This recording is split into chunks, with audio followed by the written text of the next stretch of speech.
A great day to you, bright minds! I hope you're having an amazing day. It's me again, Sir Deejay, with Dan, your English learning buddy. And we will make sure you will learn and we will enjoy our English lessons together. So make sure you have your pen and your paper ready, because once again, we will explore the wonders of the universal language. Let's go! Anywhere we go, there are rules that we should follow. And as a good citizen of our country, we should be responsible enough to abide by these rules. For example, when we ride the LRT, we know that passengers can't eat while on the train. We should do our part and follow that rule. This will keep our public trains clean and free from mess. Also, you mustn't speak too loudly during your train ride. We should learn how to respect other people. Some of the passengers may be tired from work and wants to have at least a few minutes of silence. Aside from that, there are some places where people can't enter without a face shield, like when we go to the supermarket, mall, and more. This is for everybody's safety, so let's always follow this rule. Another thing, remember, during online classes, you mustn't talk too loudly when someone else is speaking. This will ruin the flow of the class and may end up in wasting everybody's time. Notice that there are rules that are literally set, and there are unspoken rules. These are both important and should be considered. Keep in mind that you can be reprimanded and remembered for the rules you break. Why am I telling you this? Well, that's because for today, we will be talking about modals that express prohibition. I'm sure you are hyped by now. But before that, let's have a recap of what we had last time. In the previous episode, we have talked about modals and modals that we use to express permission. Modals are also called helping verbs or auxiliary verbs due to the fact that they give additional information about how the way the main verb functions in the sentence. And in expressing permission, we make use of 4 special modals, namely can, could, may, and might. Their usage varies on the degree of formality based on the situation where the sentence is used. Can is a modal used when we are in a less formal situation or when we talk to someone familiar to us. When we are talking to a friend, we can say, "Hey, you can call me at 7 a.m. tomorrow." Could offers a more formal statement. Could you call me at 7 a.m. tomorrow? May is used when we state a sentence that shows great respect and politeness. You may call me at 7 a.m. tomorrow. Or, you might call me at 7 a.m. tomorrow. Once again, the modals that express permission can, could, may, and might. I am truly glad you understood our lesson. As I have told you a while ago, modals can also express prohibition or a statement that does not allow an action. These situations are the opposite of giving permission. For this purpose, we will use the modal can't, which is a contraction of cannot. A contraction is a shortened form of a word or group of words that omits certain letters or sounds and uses an apostrophe to replace the letters or sounds removed. The modal can't is used in dealing with something that is against the rule, law, or signs posted. These are rules that are often announced, stated, or written. For example, as we always hear these days, we can't play outside during the quarantine. This sentence tells us that we are prohibited or not allowed to go and play outside. That is the general rule of the quarantine. And we have to follow that rule, no matter how much we want to go out and play. Check out this example. Sir, may I see your license, please? Oh yeah, sure. You can't drive a vehicle without a license, sir. I got one, sir. Here, I found it. Okay, have a safe trip, sir. Bye. This sentence clearly shows us that the law implies that without a license, one is not allowed to drive. We used the modal can't since this is the law. This is for road safety and identification in case something happens. Here's another one. What? Is that for real? Shh!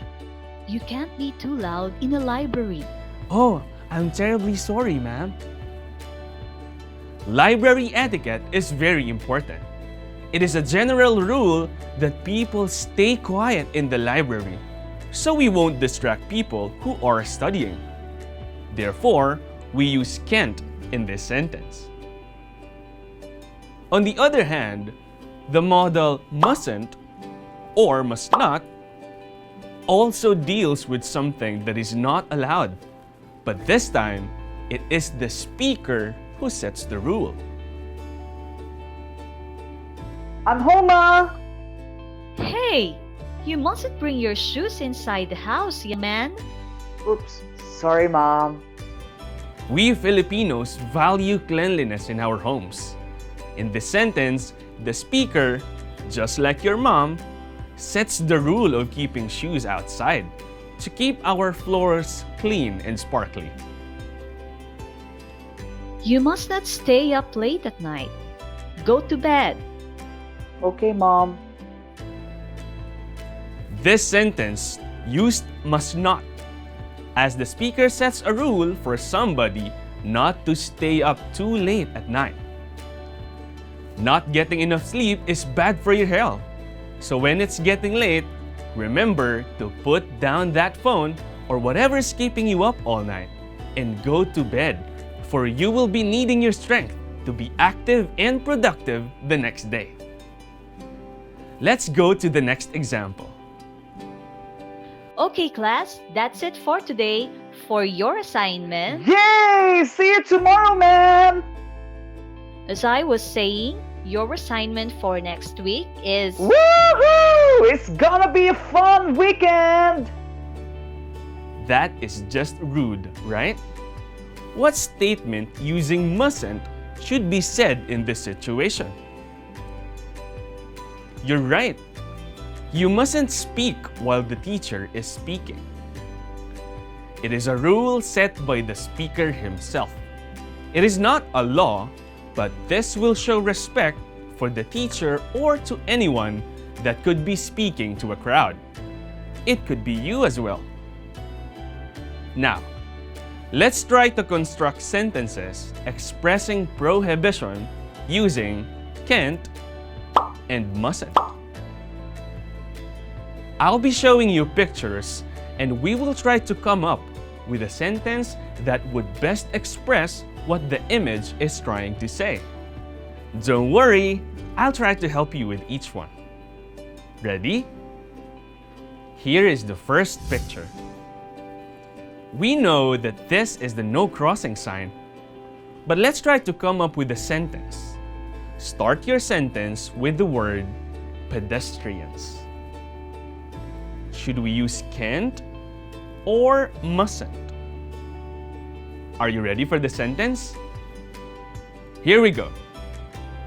Pedestrians can't cross the street. Yes, we use can't if it is the law or a posted sign. Did you get that right? I'm sure you did. Let's try the next one. One guy tries to speak with food in his mouth. What should we tell him? Which should we use? Can't or mustn't? Do you have your answer? Try this, guys. Here's the sentence. You mustn't speak when your mouth is full. Good one. The rule comes from the speaker himself, so we used mustn't. Here's another. This guy is a trekking guide, making sure that people will not go to the prohibited locations in the trail. It is against the law to go beyond certain parts of the mountain. What did he say to the tourists? Should we use can't or mustn't? Here's what he said. I'm sorry, but you can't go beyond this point. The LGU and the locals do not want tourists to be lost while trekking, so they came up with a safe route. You're doing good! What about this picture? They are telling us that it is important to be safe while at the beach. What are they trying to say? They are right that people should always be safe at the beach, especially kids, right? Try this, guys. Should we use can't or mustn't? Here's the sentence. You mustn't go to the beach without wearing safety equipment. Great job, guys! For that, you receive a 2 thumbs up from Dan and Sir Deejay. Since we're already in the mood of using modals, let's try another activity. Try to complete my sentences by using can't or mustn't to express prohibition. Are you ready? Here we go! My teacher gave me a homework. I blank forget to do it tonight. What could be the answer for this one? Excellent! The answer is mustn't because it is the speaker himself who sets the rule of doing his assignment that night. My teacher gave me my homework. I mustn't forget to do it tonight. Good! Here's the next one. You blank go over the fence. It says so on that sign. Can't or mustn't? Since there is a sign for that, it is not the speaker who sets the rule. Therefore, we will use can't. You can't go over the fence. It says so on that sign. Great job! Let's try the next one. Did they tell you that you blank come to this area? It's restricted to staff only. What do you think? Can't or mustn't? The management staff of the area probably sets the rule that says this place is restricted for staff only. That is why we should use can't, because the rule was set by someone else, not the speaker. Did they tell you that you can't come to this area? It's restricted to staff only. You're doing good! Let's have this last one. You blank make fun of other people for their mistakes. Nobody's perfect. In this sentence, I am trying to tell you that you should not shame people. Should I use can't or mustn't? Since the instruction is coming from me, the speaker, we should use mustn't. You mustn't make fun of other people for their mistakes. Nobody's perfect. There is always a nice way to say that somebody made a mistake. Making fun of them will only hurt their feelings. We should be considerate of what other people may feel with what we will say. Language is a very powerful tool. Be sure to taste your words first before you spit them out. Remember, it takes a million compliments to build a person up, but a single insult to send him crashing down. Let's have a recap of what we had today. Modals can be used to express prohibition or statements that does not allow an action. For this function, we can use the modal can't or cannot and mustn't or must not. We use the modal can't to express a prohibition that is by law, rules, or signs posted, while we can use the modal mustn't if the rule was set by the speaker himself. You did an amazing job in our lesson today. For that, you get a high five from Dan and Sir Deejay. For your assignment, I want you to list down your obligations and responsibilities. Try to reflect on those.